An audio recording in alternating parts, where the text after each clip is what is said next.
The rain had been falling for hours, steady, relentless, like it had something to hide. Outside, the streets were drowned in silver reflections, each drop scattering against cracked pavement and vanishing into the dark. Somewhere in that black distance, a streetlight flickered, humming softly like it was alive or trying to warn someone. You know that kind of night. The kind where even your own home feels different.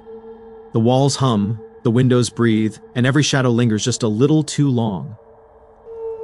Something about the rain that changes the sound of silence. It doesn't erase it, it disguises it. You hear less, but somehow you feel more.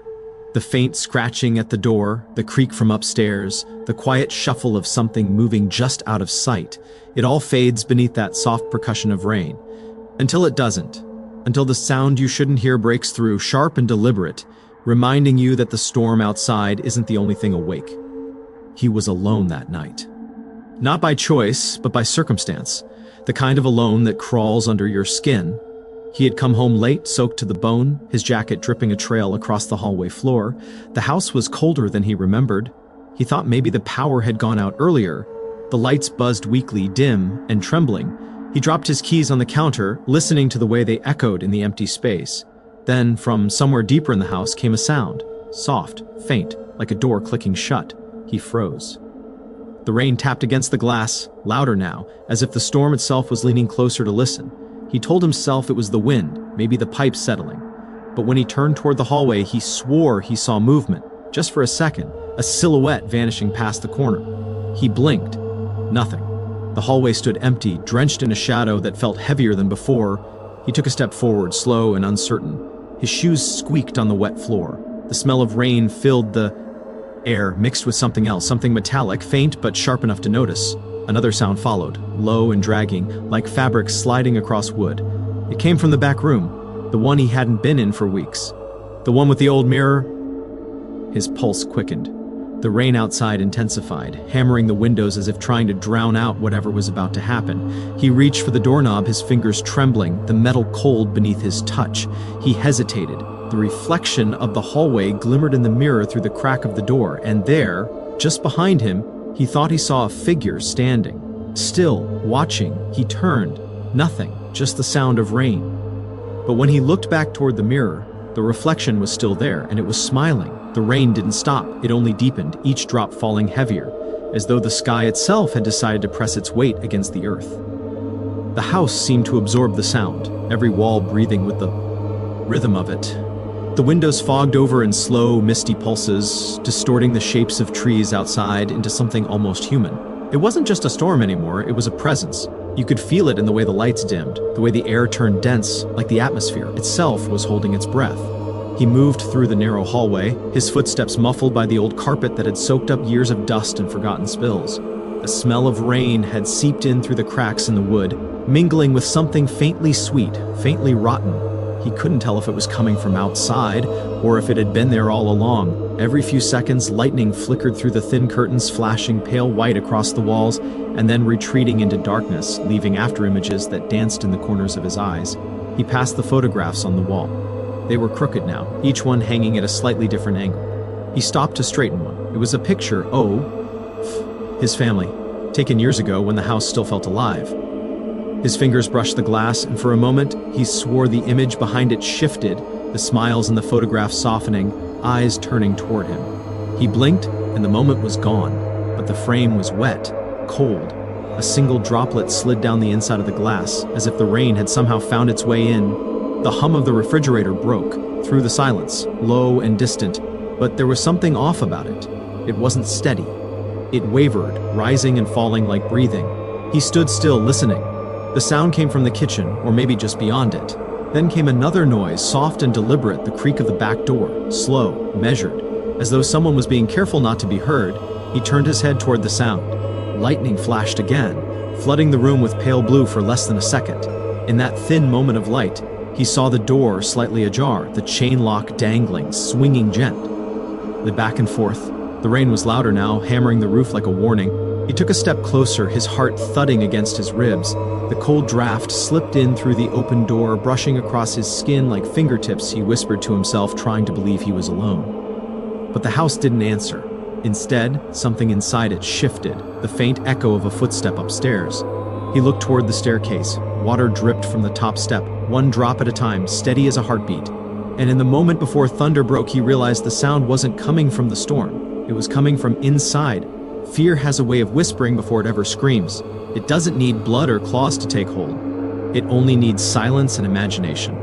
That night, it began as a feeling he couldn't explain, a pressure in the air, a sense that the house had grown aware of him. Every time he tried to tell himself it was nothing, the quiet seemed to grow louder, like it was listening to his Denny. Al and mocking it. The rain outside was relentless, pounding on the roof, but it was the stillness between the thunder that made him uneasy. Accidental. 3 distinct steps. Slow. Deliberate. He turned his head toward the staircase, eyes straining in the dim light. The top of the stairs was swallowed in darkness, but he could feel something there. Not see it, feel it. Like the darkness itself had depth. Like if he stared too long, it would stare back. He wanted to call out, to say something, but he couldn't trust his voice. The words stayed trapped in his throat, smothered by the weight of the quiet. He waited. Seconds stretched like hours, then faintly from somewhere, in that blackness, came the sound of breathing. Soft. Measured. Not his own. It wasn't a monster's snarl or an inhuman hiss. It was something worse. Human. Familiar. As though someone was standing just out of sight, trying not to make a sound, but failing. His hand tightened around the phone. He thought about running, about leaving the house behind, but something inside him froze. It wasn't courage, it was fear. A quiet, consuming fear that whispered, if you move, it'll move too. So he stayed still, perfectly still, listening to the breathing fade, then stop. For a long time, he thought it was over. The storm softened, the air calmed. But as he stood to check the hallway, his reflection in the darkened window didn't move with him. It just stood there, smiling, watching, as if it had finally learned how to pretend. He kept his voice low, almost whispering to himself, as if sound alone could provoke whatever was hiding in the dark. The calmness in his tone was forced, carefully held together like glass ready to shatter. Every step he took echoed softly against the floorboards, steady and measured, though his heartbeat raced beneath the surface. The kind of fear that doesn't burst out all at once, but slowly climbs its way up your spine, inch by inch, until it owns your every thought. The storm outside hadn't weakened. It had settled into a rhythm, its endless drumming against the windows setting a tempo for his unease. The clock on the wall. L ticked faintly, the sound merging with the rain. Time felt slower, heavier. He glanced toward the doorway again, waiting for another sound, another shift in the dark. Nothing came, just the faint creak of the ceiling and the whisper of wind slipping through the gaps. Still, he couldn't shake the feeling that the air had changed, that he wasn't the only one breathing inside those walls. He moved toward the kitchen, keeping his pace even. The lights flickered again, and for a brief moment, everything fell into black. When the power returned, one of the chairs at the table was pulled out. Just slightly. It could have been the house settling, the wind, or maybe his imagination trying to punish him for staying. But deep down, he knew better. He felt it in that cold weight pressing against his chest, the sense that someone else was sharing the silence. He stood still. The house seemed to mirror his stillness, listening with him. The rain softened, no longer a storm but a hush, a pause before something inevitable. He reached for the chair, intending to push it back in, but before his hand touched the wood, he heard it, a soft exhale right behind him. He turned slowly, nothing, just the window reflecting his pale face, the trembling light behind him, and the faint outline of the room. But the calmness he'd been clinging to started to fracture. His breathing quickened.